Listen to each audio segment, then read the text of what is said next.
ओम श्री गणेशाय नमः। अथ 30वां अध्याय। 30वां अध्याय आरंभ करने से पहले शुरू करते हैं भगवत नाम की माला। श्रीमन नारायण नारायण हरि हरि, भजमन नारायण नारायण हरि हरि।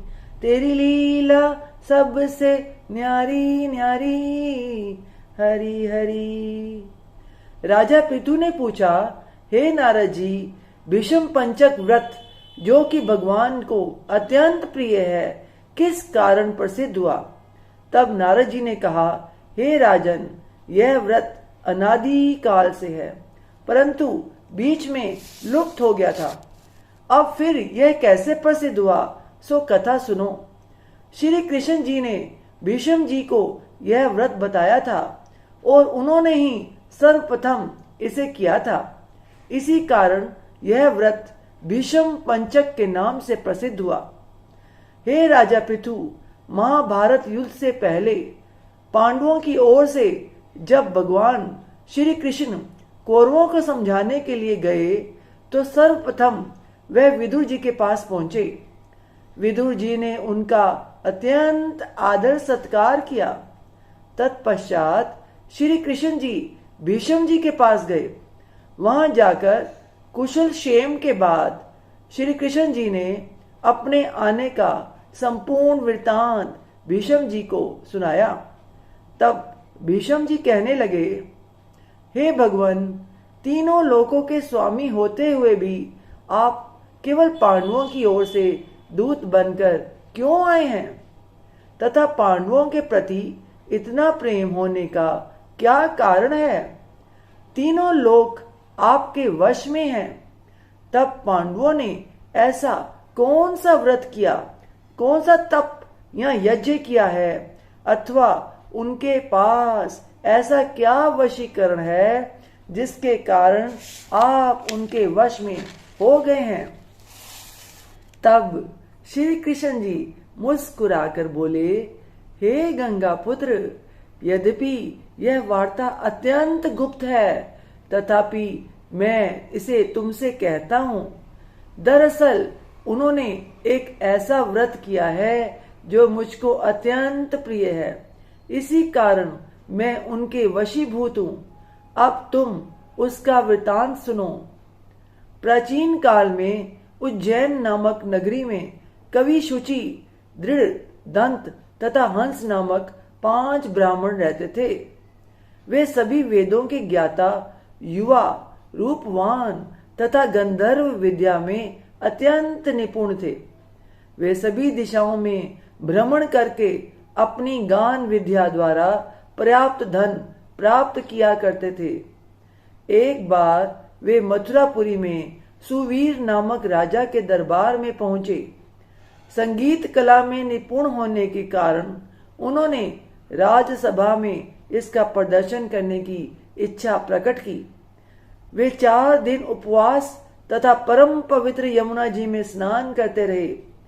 फिर उन्होंने किसी से राजा का संपूर्ण वृतांत सुना। उसने बताया कि राजा की कादम्बरी नामक अत्यंत सुंदर भोग पत्नी है। वह संगीत विद्या में निपुण, मधुर कंठी, नृत्य में अत्यंत प्रवीण, रूप लावण्य तथा यौवन में अद्वितीय है।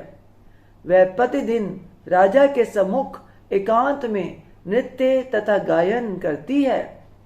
यह सुनकर वे पांचों एक ऐसे स्थान पर जाकर खड़े हो गए जहां से कादम्बरी के नृत्य तथा ताल का शब्द सुनाई पड़ता था। फिर राजा के पास आने जाने वालों के समीप जाकर कहने लगे, बड़े दुख की बात है कि आपके राजा के पास नृत्य कला का जानने वाला कोई नहीं है। वीणा में तार बराबर नहीं है, 2 तार ढीले हैं तथा बाजे पर नृत्य भी शुद्ध नहीं है। यह बात किसी ने राजा से जाकर कह दी। राजा ने जहां पर कादम्बरी का नृत्य हो रहा था उन पांचों को बुलाया। वहां पहुंचकर उन्होंने राजा को आशीर्वाद दिया और बैठ गए। कादम्बरी ने उनको संगीत विद्या में अति निपुण जानकर विशेष नृत्य किया। जब उसने चक्र में ताल दिया तो उन ब्राह्मणों ने उसको रोक दिया।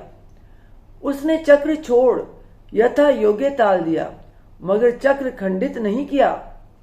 कादम्बरी के इस गुण और रूप माधुरी को देखकर पांचों उस पर मोहित हो गए। कादम्बरी भी उन पांचों को देखकर मोहित हो गई। उसने रात्रि के समय गुप्त रूप से अपनी एक सहेली के हाथ उन पांचों को यह संदेश भेजा कि तुम में से एक प्रतिदिन नगरी से उत्तर की ओर यमुना नदी तट के समीप लताओं से घिरा निर्जन अनंत नामक तीर्थ है, वहां पर मेरे पास आकर अपनी विद्या तथा गुण का प्रदर्शन करो। उस समय मैं भी अपनी वीणा तथा राग का कौशल दिखाऊंगी। भगवान जी कहते हैं, हे भीष्म जी, एक ब्रह्मचारी जो मेरा भक्त था, दुष्ट संगति से बचने के लिए गांव से अत्यंत दूर रहता था। उन दिनों वह भी भीष्म पंचक व्रत करके देवालय में मेरा पूजन किया करता था। कार्तिक शुक्ला एकादशी के दिन उन संगीतज्ञ ब्राह्मणों में से कवि नाम का ब्राह्मण भी उस देवालय में आया। कादम्बरी भी वहां पहुंच गई। वहां मेरे भक्त ने जिस प्रकार पूजन किया, कवि नामक ब्राह्मण ने भी वैसा ही किया। उसके बाद वीणा लेकर गायन प्रारंभ किया। मेरा भक्त क्योंकि अपने मन पर विजय प्राप्त कर चुका था, इस कारण गायन सुनकर उसे क्रोध नहीं आया। कादम्बरी और कवि समस्त रात्रि गायन व नृत्य करते रहे। प्रातःकाल मुनि को गोबर का आचमन करते देख कवि ने भी वैसा ही किया। इसके बाद कादम्बरी अपने महल में चली गई। मुनि की संगति के कारण कवि के समस्त पाप दूर हो गए। अतः द्वादशी के दिन वह अपना समस्त द्रव्य दान करके विरक्त हो गया। दूसरे दिन शुचि आया। उसने भी रात्रि भर कादम्बरी के साथ नृत्य व गायन किया और मुनि की भांति पूजन करके गोमूत्र का आचमन किया।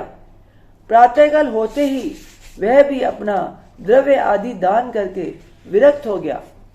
उसने निश्चय किया कि जिस प्रकार कादम्बरी के नृत्य गायन व रूप को देखकर मुनि का मन चलायमान नहीं हुआ, उसी प्रकार मुझे भी अपने मन को वश में करना चाहिए। तीसरे दिन त्रयोदशी को दृढ़ नाम वाला ब्राह्मण कादम्बरी से मिलने आया और समस्त रात्रि नृत्य व गायन करने के बाद मुनि की ही भांति उसने भी गौ दुग्ध का आचमन किया और फिर विरक्त होकर चला गया। चतुर्दशी के दिन वहां पर दंत नाम का ब्राह्मण आया और पूर्ववर्ती बंधुओं के समान कादम्बरी के साथ रात्रि नृत्य गायन करके मुनि से बचे घी का पान करके मन शुद्ध हो जाने के कारण विरक्त हो गया। सबसे अंत में अर्थात पूर्णिमा को हंस नामक ब्राह्मण ने आकर मुनि को प्रणाम किया और यमुना जी में स्नान करके आंवले के वृक्ष के नीचे श्राद्ध कर्म किया।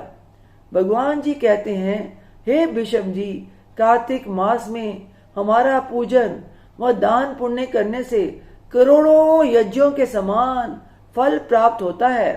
अतएव हंस नामक वह ब्राह्मण सत्संग, पूजन तथा मुनि के बचे दही का पान करके विरक्त हो गया और अपना समस्त धन आदि दान देकर तीर्थ यात्रा को चला गया। उधर राजा ने नित्य प्रति रात्रि में कादम्बरी के मंदिर में जाने का समाचार पाकर उसे महल में बंद कर दिया, जिससे वह मंदिर ना जा सके। कार्तिक मास में हमारे सामने नित्य गायन करने के कारण वही कादम्बरी अगले जन्म में द्रौपदी हुई तथा हंस नाम वाला ब्राह्मण आंवले के वृक्ष के नीचे श्राद्ध आदि करने से युधिष्ठिर हुआ। एकादशी के जागरण के कारण कवि अर्जुन, शुचि, सहदेव, दंत, नकुल तथा दृढ़ नाम वाला ब्राह्मण पराक्रमी भीम हुआ। हे भीष्म जी, वस्तुतः इस व्रत के कारण ही मैं पांडवों के वशीभूत हूँ। तुम्हारे द्वारा प्रारंभ किए जाने के कारण अब यह व्रत भीष्म पंचक व्रत के नाम से लोक में प्रसिद्ध होगा। इस व्रत की समाप्ति पर ब्राह्मणों को भोजन तथा यथाशक्ति दान दक्षिणा देनी चाहिए। इति 30वां अध्याय। ओम तत्सत। आप सोच रहे होंगे कि महीना पूरा हो गया, 30 अध्याय पूरे हो गए। ऐसा नहीं है।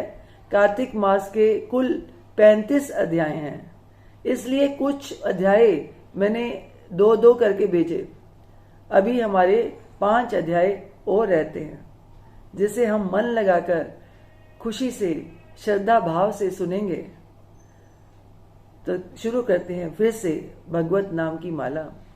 श्रीमन नारायण नारायण हरि हरि, भजमन नारायण नारायण हरि हरि। तेरी लीला सबसे न्यारी न्यारी हरि हरि। ओम नमो भगवते वासुदेवाय, ओम नमो भगवते वासुदेवाय, ओम नमो भगवते वासुदेवाय। हे ईश्वर, आपकी बच्ची से आपकी पूजा अर्चना करने में, उच्चारण में कोई गलती हो गई हो तो क्षमा कीजिए। अपनी कृपा दृष्टि हमेशा हम सब पे बनाए रखिए। बोल सांचे दरबार की जय। जय कराए शेरा वाली दा। बोल सांचे दरबार की जय। जय कारे वाले नु मिठिया मुरादा। बोल सांचे दरबार की जय। जय माता दी।